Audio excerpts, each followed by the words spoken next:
Let us now discuss about the three-tier reality of medical hiring. Tier 1, golden candidates. Who are the golden candidates? German medical graduates, instant hire, zero friction, start immediately. Tier 2, easy integration. EU doctors, automatic licensing recognition, minimal paperwork, quick start. And tier 3, the last ones. EU non-EU doctors. Bureaucratic obstacles, uncertain timeline, language verification, possible exams. This pyramid structure explains everything about Germany's doctor shortage. The shortage exists at the narrow top. There aren't enough tier 1 candidates to fill all positions. Hospital would love more German graduates, but there simply aren't enough being produced by medical schools. Tier 2 helps, but EU doctors have options across multiple countries, and Germany isn't always the first choice. That leaves tier 3, that is our category, the non EU doctors, where most international doctors find themselves. The bottom tier is large, filled with qualified physicians from around the world, all competing for the positions that hospital only consider after exhausting options from the tiers above. You're not competing against only international doctors primarily, you are competing against possibility that a tier 1 or tier 2 candidate might still apply. This we know for a fact. I have told this many times on YouTube also and in my private consulting also, that if you are doing hospitation, you have to be careful if new candidates are coming for interview. If you see that okay, your process is taking time, you are doing still hospitation, you're not getting date for FSP, or maybe you're not passed to FSP, then till the time you're waiting for your exam so that you can work as assistant arts, it might happen that a German candidate comes and he's hired, and next month he will start. And when your time comes, you will be told that look, it was fine that you were here, it was nice. Now you should look at some other place. We cannot wait any longer for you. So as soon as you see that okay, there are other candidates applying, they're coming for hospitation, they're coming for Bewerbung, so the interview with the chef, that those are red flags that you have to be alert that okay, now since they're taking applicants, that means my patta is cancelled. Like my days are limited here. It can happen. So those things are red flags. Here's what makes this especially frustrating. Many job postings don't explicitly state German license required. They are technically open to all applicants, which maintain the appearance of welcoming international doctors. But in practice, they are fishing for already licensed candidates while keeping their options technically open. It's a strategic ambiguity that wastes international applicants' time while protecting hospitals' ability to claim they're addressing the shortage. Now, see, that is what I was talking about, this method of being oversubscribed, that okay, let more people apply to us. Okay, why do we restrict? Why do we say that we are taking only German licensed doctors? No, we are open. We have a shortage. We are trying to fulfill that. Let's keep it open. But in fact is that as soon as they see that in your CV, the non-EU doctor don't even read further in your Anschreiben or CV. So this is what, and this happened with me 10 years back, or in fact 11 years back. That was my first interview. I used to live in Niedersachsen, and from Niedersachsen, when I started, as I have told many times, that as soon as I reached Germany, my aim was to get a job, because that time Fachsprachprüfung was not there in 2014. So you could apply for medical license after getting a job. So what nowadays our candidates do is that they apply for medical license before getting a job itself during the language course. We could not do that. I had completed C1 in India.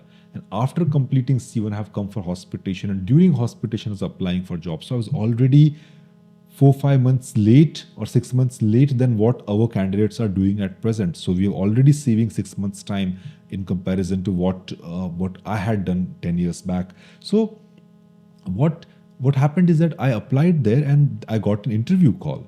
So I was very happy that, okay, fine, like 10 days in Germany and I get an interview call already. It was in fact 11 years back. It was October, around 10-15 October, that time. And I had gone from Niedersachsen to Duisburg, like traveled by bus first time in Germany, being 10 days in Germany. It was a 300 kilometers something journey to and fro, booked a hotel, did an expense of around 100, 150 euro, I think.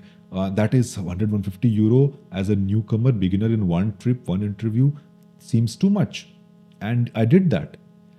And I spent entire day in the hospital. Everything was fine. They liked me. The chef, at least he told me that he liked me and everything.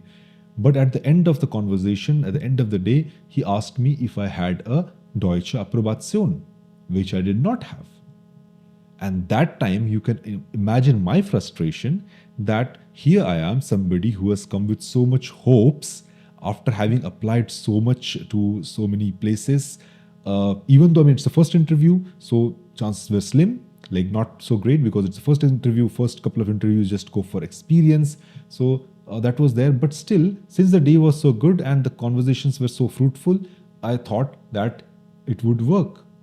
But the last question about the Deutsche Approbation made me furious that is already written in my CV that I don't have Deutsche Approbation. If I had Deutsche Approbation, I would have sent it or I would have written it. I have written exactly that I will apply for the license once I get a Stellenzusage. If you hire me, I can, then only then I'm allowed to apply. Otherwise, I'm not allowed to apply. So, and this was overlooked. So somebody calls you for an interview and you travel for like one day and it's far away, so you cannot travel in one day. You go in the evening, you stay in full day there in the hospital. In the evening, you leave or from there. So that long, and nobody bothered to check that this guy, is he appropriate or not appropriate? They just called you. So this was ridiculous. But in that stage, you cannot do anything about it.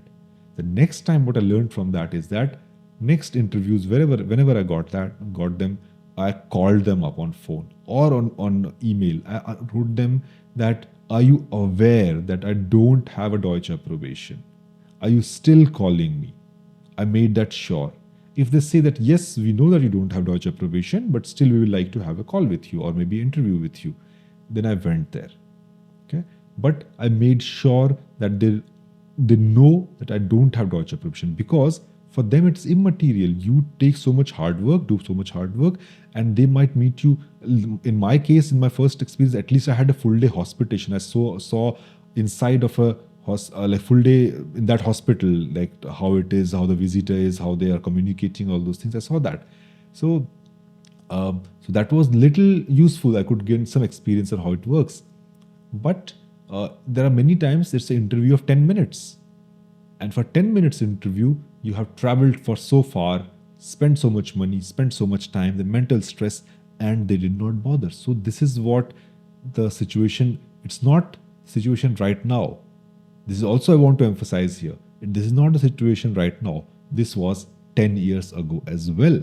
That is why when people say the situation is now so worse that the situation is saturated, there is no scope anymore, to that I say, this was like this 10 years back also. That time also, we were never the preferred candidate.